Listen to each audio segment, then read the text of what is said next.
Alrighty, so I am in a pretty good mood.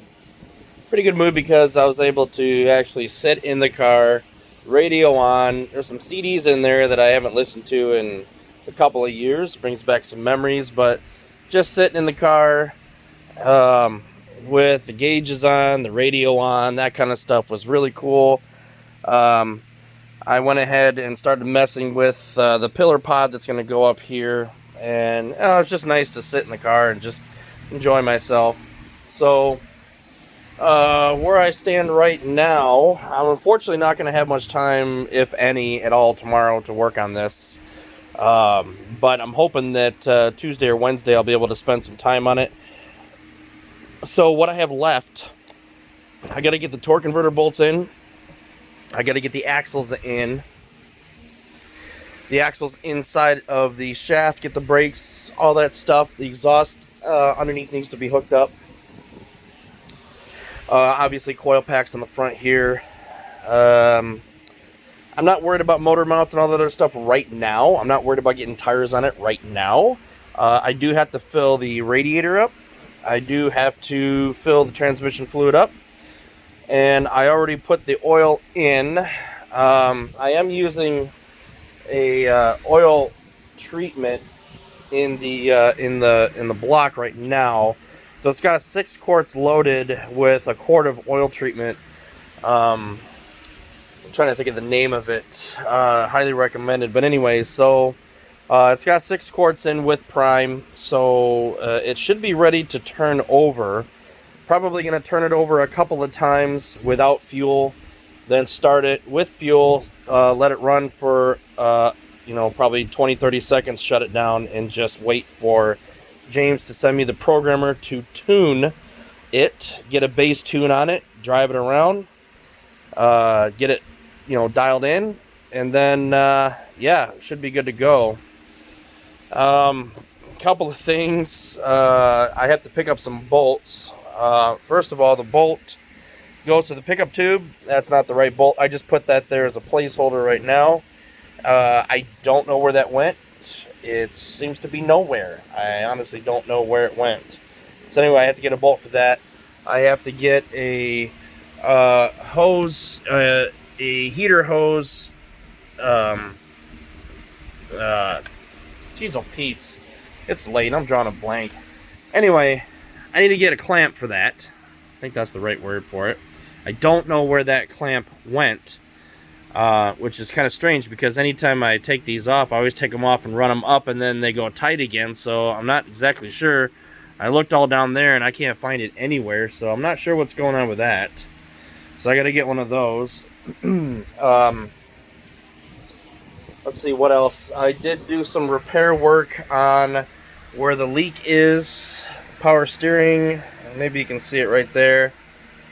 Some JB Weld high temp stuff to seal that up, hopefully. We'll see. I don't know if it's going to work. It's going to be curing for a while because I know I'm not going to be able to crank this over for a couple of days. And if I still see some leaks or drips or something else like that, I went ahead and dried down the entire system so that I can see in a day or two if it's still leaking. I'll know there's another spot somewhere where it's leaking. I'm hoping that'll take care of it. I don't know. We'll have to see.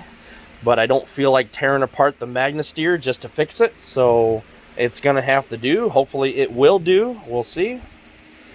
What else? Obviously all the body parts, but I'm honestly not concerned about that right now. I'll probably drive it around the block a couple of times without a front end or hood, just to make sure that it's working okay. I don't feel like putting everything all together and find out that there's a problem. I haven't even cranked it over yet. Again, I got to get the torque converter bolts in, axles, stuff like that. So I still have a little ways to go here. Probably a good 2 to 3 hours of work left. As you guys know, it has been extremely frustrating. Putting this together, I have not enjoyed it at all. It's been terrible, especially after that power steering thing happened. That really pissed me off, and I still don't know how that happened. I really don't. I mean, it got bent to shit. And I think that's what's causing that leak there, and I'm hoping that the JB Weld will be able to bond to that and seal it up. I'm hoping. We'll see. It might not. It may not even work at all. I don't know, but I'm hoping that it does. Like I said, we'll have to see. Let's see what else. Yeah, I think that's pretty much about it. I'm hoping that I don't have any other problems or anything that I might have missed somewhere, some leak somewhere, or some punch hole somewhere, and the heater hose line or something else like that. I mean, stuff like that seems to crop up after you've got the motor running, and then you see drip, drip, drip at the bottom, and you're like, oh, damn it.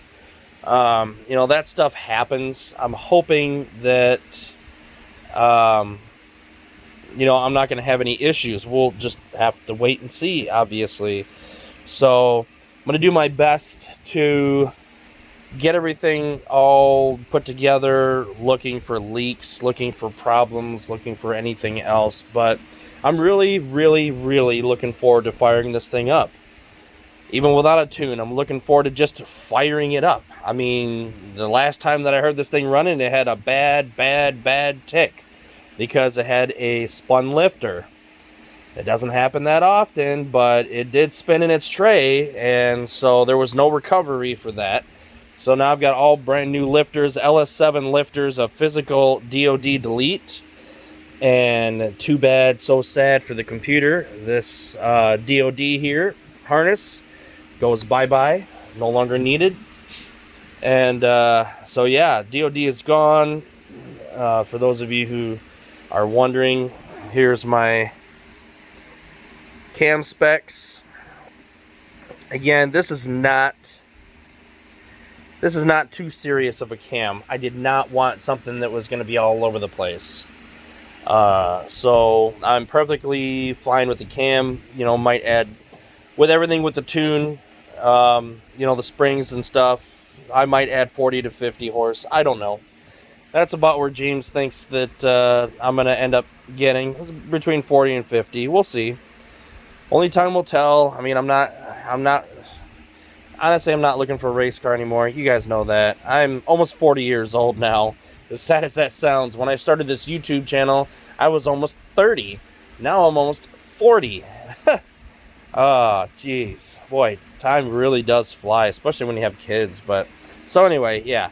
Got some touch-up stuff to do, and I think we should be okay. I honestly do. I think everything will be fine after this. Just got to get that bolt. The hell if I know where that bolt went.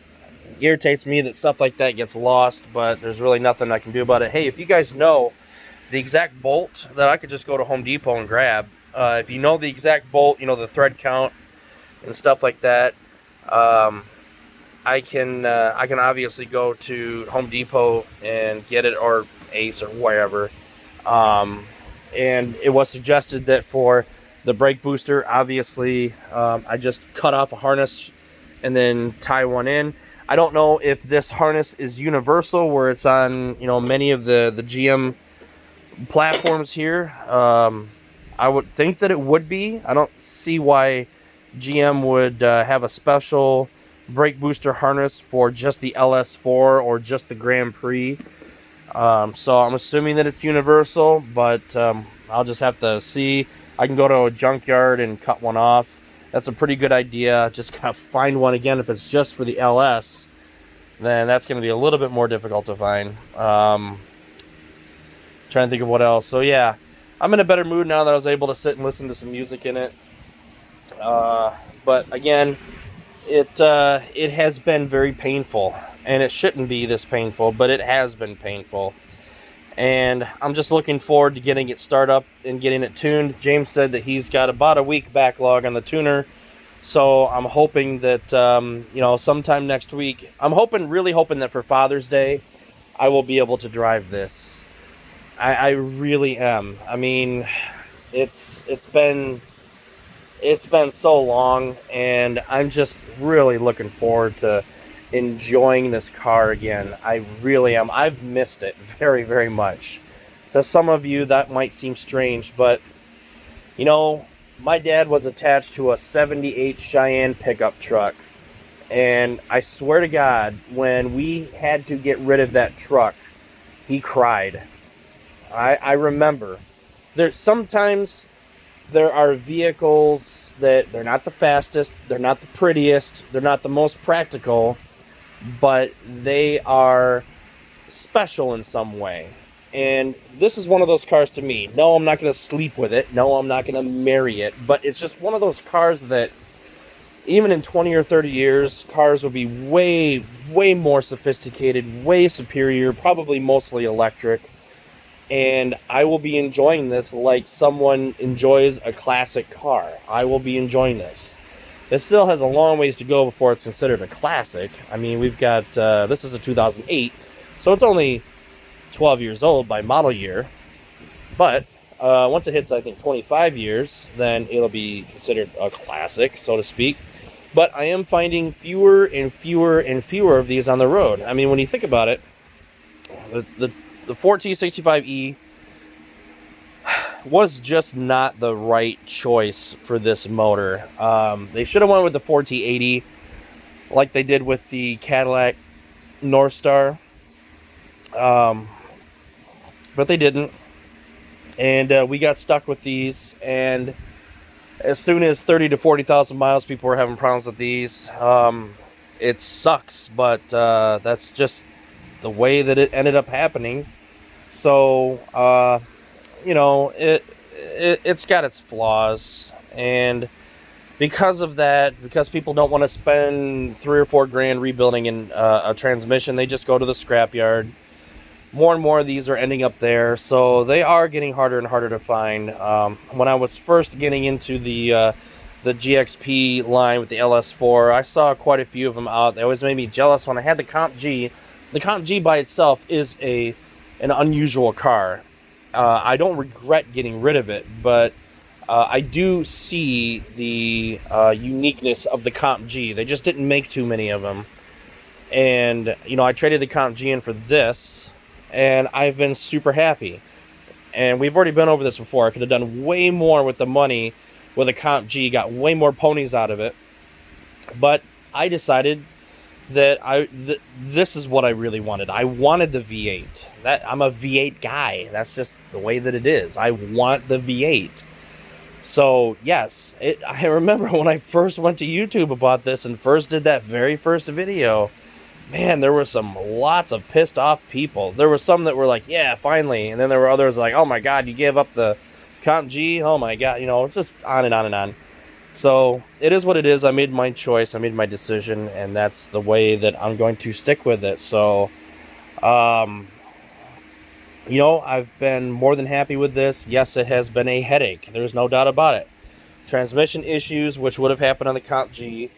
The lifter issues probably wouldn't have happened on the Comp G, but still, I finally got around to getting rid of that. A physical DoD delete kit that finally is going to get out of that crap. So, you know, I've spent enough money and enough time on this car. I'm not getting rid of it. There's no way. I just gotta hope that it's gonna be reliable enough to keep me going down the road. The only thing that I can think of that would ever go wrong would be something like, you know, a heater hose going, which all the heater hoses look good, but again, like anything else, sometimes you just don't notice those things that break away. I mean, in my Jeep with the Hemi, that blew a radiator hose driving home from work.